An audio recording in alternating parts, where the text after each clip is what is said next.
Hi everybody, welcome to this new channel that I started. I'm Margaret Marie and this is my mom, Linda. Hi. And what we're doing, I wanted to make a channel and document something that we just recently found out, that she has cancer. And we wanted to document the entire journey from beginning to end and how she's doing this without chemo or radiation or surgery. So I'm going to hand this over to Mom and let her tell you how this all started and what's going on. Okay, this started on New Year's Eve, and I had really bad stomach pains, and it pretty much kept me awake all night long. And I called the next day, of course, New Year's Day, and I got the on-call nurse. And after he listened to what I had to say, he suggested I go to emergency, and so that's what I did. And by the end of the day, I had been told, after they had run all these tests and they finally did a CT scan, that I had a mass on my pancreas. And so that was New Year's Day. That's how this started. And the doctor that did it then, he wasn't really, he said, I forget exactly what he said. I think I was kind of in shock to hear this. Not exactly what I expected to hear. And so he kind of outlined a little bit of treatment. He said I'd have to have an endoscopy and then they would have to do a biopsy on it, and that would be my next step. He said, because we can't say for sure what it is until we do that. So that's what was done next. And yes, it was pancreatic cancer. But what happened right away, as soon as he told me that, I was pretty sure that it was pancreatic cancer. So I went home and I started watching videos and educating myself on the pancreas, which I didn't really know that much about before.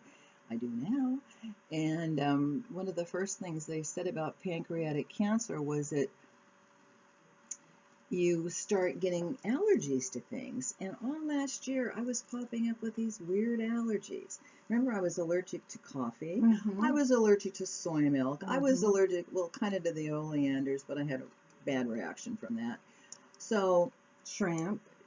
Well, the shrimp happened a long time ago, but it was just like these random things. I'd start getting the tingling around my mouth and the lump in my throat, and it was just weird random things. So I didn't know what was going on that. And my neighbor Nita, she is amazing. She's 93, 94 years old. She was studying medicine when her country, she's from Latvia, when they were invaded. And so she loves medicine. She's really good at a lot of things, and medicine is one of them, even though she didn't become a doctor. But anyway, when we were talking about the allergies, she got me these little allergy pills that were holistic, and they really worked really good. So I was using a lot of those this summer because I just never knew. I didn't know what I was going to be allergic to next. So that's what was going on there. And so the first thing I did was go on the pancreatic cancer diet. And I mean, I did that like the next day. And that meant that there was no more potatoes, there was no more wheat, there was no more rice. I couldn't have peanuts, I couldn't have pickles, I couldn't have sugar, and they recommended that I didn't have alcohol. So no more glass of wine. And Which sugar is comprised mostly of, I mean, alcohol is comprised mostly of sugar. So, yeah. So there was the diet change. Yeah, the huge diet change that happened right away. And even before I got the results from the biopsy, I was already following that. Now, Nita, right away, like I said, she is really good. She said, she's talked to me about mushrooms, and she said what I really needed to do was get these different mushrooms, because I decided I did not want to do chemotherapy. It just seemed like it. I've known people that have done the chemotherapy, and I've known people that didn't survive the chemotherapy. Pancreatic cancer, I know, is a really nasty one, and the chemo, really, I don't think I could do it. I just really don't think I could do it. And so what I'm doing is the totally holistic way. And this is going to be kind of like a little experiment too. Is it, can you actually cure cancer or keep it at bay just holistically, or are they wrong? The doctors say that your diet has nothing to do with it, that cutting out sugar doesn't matter. And the holistic people say, of course it matters. So I'm going to find out, I guess. And we're going to do it right here on YouTube, video by video. Mom is going to record herself and how she feels. And next, we're going to show you every single thing that she is taking, each supplement, and the oils that she's taken one by one. I can see. All right, we're going to start with the mushrooms. Okay. Are we starting with the mushrooms? Yes. Okay. This is one of the things. Now, Nita didn't tell me to get these, but when I went to the health food store, Elliott's, and I was talking to one of the ladies there, she recommended that I get this mix. Okay. This has got the turkey tail. It has got let's see, the reishi. It's got lion's mane. It's got maitake.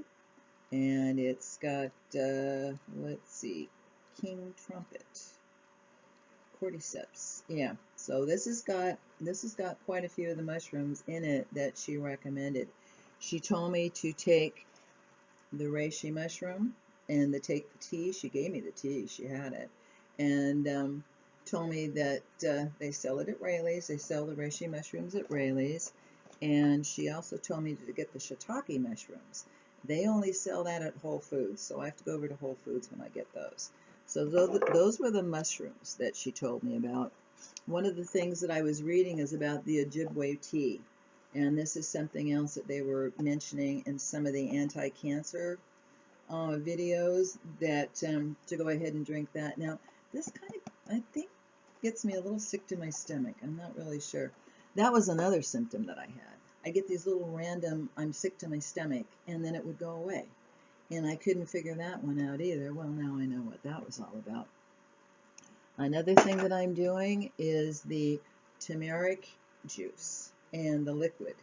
And this is a good one. I got this one over at Sprouts. And this has got the tart cherry, turmeric, and the ginger tonic. And I get this a couple of times a day. The thing about pancreatic cancer is it depends on where the cancer is according to what symptoms you have. Now, if you've got it in the head of the pancreas, you're going to get problems with your gallbladder, and you're going to turn yellow. Doesn't that sound like fun? Eyeballs turn yellow, your fingernails turn yellow. That's at the head of the pancreas. At the tail of the pancreas, it really messes up with the enzymes. And so you have a really hard time digesting food, and that's where you get the diarrhea, and you get the upset stomach, and that kind of thing. If you have it in the middle, like I do, it doesn't seem to be doing too much of anything so far. Just, I don't know what it's doing in there now. They said it was at stage 1.5, which I got really lucky on that one, because usually they don't get staged, or they don't get found until they're stage 4. And by that time, it's kind of late to do anything. So I think I had a little bit of time to play with this. Another thing that was recommended is the pancreatin. This is the enzymes. Now, when I was talking to the chemo doctor the other day, because I did follow up on that, I did talk to the doctors, the one told me that what I would have to do is go through chemo from 3 months to a year to shrink the tumor down so that then he could take it out. And then I talked to the chemo doctor, and that's all he does is chemo. And so I probably won't be seeing those 2 doctors anymore, because I'm not going to do the chemo and I'm not going to do the other. Anyway, what I really decided I was going to do is the Rick Simpson THC CBD cannabis oil. That's what I am actually doing. And so I went down to hold it up. I went down to Therapeutic Medications on 8th Street. They have been there for at least 8 years. That's in Sacramento, California? Yeah, in Sacramento. And I talked to the manager down there, Denny. And Denny told me about this whole protocol that they were doing with the THC oil and with the Rick Simpson oil. Now, we had already gone to a neuropath in Roseville, talked to her, and she was talking about a doctor in Reno, Dr. Forsythe, that also recommended the Rick Simpson treatment. And I ran across him again in another video that I watched from Dr. Mark, I can't think of his name, Stangler, and he had mentioned him too. And what Dr. Forsythe was saying was that you do the 3 THC to 1 cannabis. And he said, find the oil. And so anyway, I was talking to Danny down there at Therapeutic Medications, and he recommended this as the Papa Barkley. And he said, I need to work my way up to the Rick Simpson, which is really, really strong. So that's what I'm doing right now. I'm up to almost a whole dropper full of this 3 times a day. And it doesn't make me too high, but at about 2.5 hours in, I probably shouldn't be driving or otherwise operating heavy equipment, as they say. So, like tractors and things like that. Or making really, decisions. Really, right. anything important I probably should just put off for another hour or so, and then I'll be okay. Other than that, I'm doing okay. And I talked to Denny again the other day when I got, this is my second one that I'm on, and I talked to him the other day, and he said I'm doing really good on the dosages, because he said that you work your way up, and then it's a 3 months of pretty much being stoned all the time, and then you see what happens at the end of the 3 months. So that's not really too bad. Especially when the alternatives are going through chemotherapy, losing all your hair, and at your age, it would probably lead to a multitude of other problems if it didn't kill you. Exactly. So I can't. We just felt that it would be important to make videos like these, make a channel, put videos like this, show you guys actually what's happening. We're going to really document this until and forever. It's just going to keep going on and on until either I can't document anymore or I'm feeling okay. Because I got about a 50-50 chance on this. I know that going through chemo and surgery would buy me about 2 to 5 years. And this way, I don't know. That's what we're going to find out. Right. But I figure, if I was young and my children were young, I would probably grab at any straw. I really would. So I probably would go through chemo and I would go through the surgery. But I'm past all that now. I don't have little kids that depend on me. My kids are grown. They're all grown. I'm grown. And it's all grown. They can take care of themselves. And so, I've got that. And of course, your partner, you feel bad about that. But, would it, is it better to be miserable and sick for the next year just so I can have an operation and then be miserable and sick for another 6 months, or just, be miserable and sick and stoned? I just don't know. Well, you won't be as miserable and as sick, definitely. The chemo has a way of doing that. No, but the pancreatic cancer is ugly, and it gets really, really nasty as it goes along. Because you go into diabetes, you go into having your pancreas just kind of dries up. So there's a lot of functions that aren't going to be, and I hear that it's extremely painful too. So I'm sure that this heavy-duty cannabis oil, I think it can help with that also. So we're just going to find out. We're just going to find out and see what happens. And so thank you for watching. And we'll upload videos as we're going along. As she's going along, let you know how she's feeling and if there's any changes. And we will link all of the products, the description box below. We'll link all the products so you can see just exactly what she's taking and what she's using. So, okay, so this is the first one, and I'll get this uploaded. Hopefully more to follow. Yes. Yes. Yes. All right. Bye. Bye, and thanks for watching.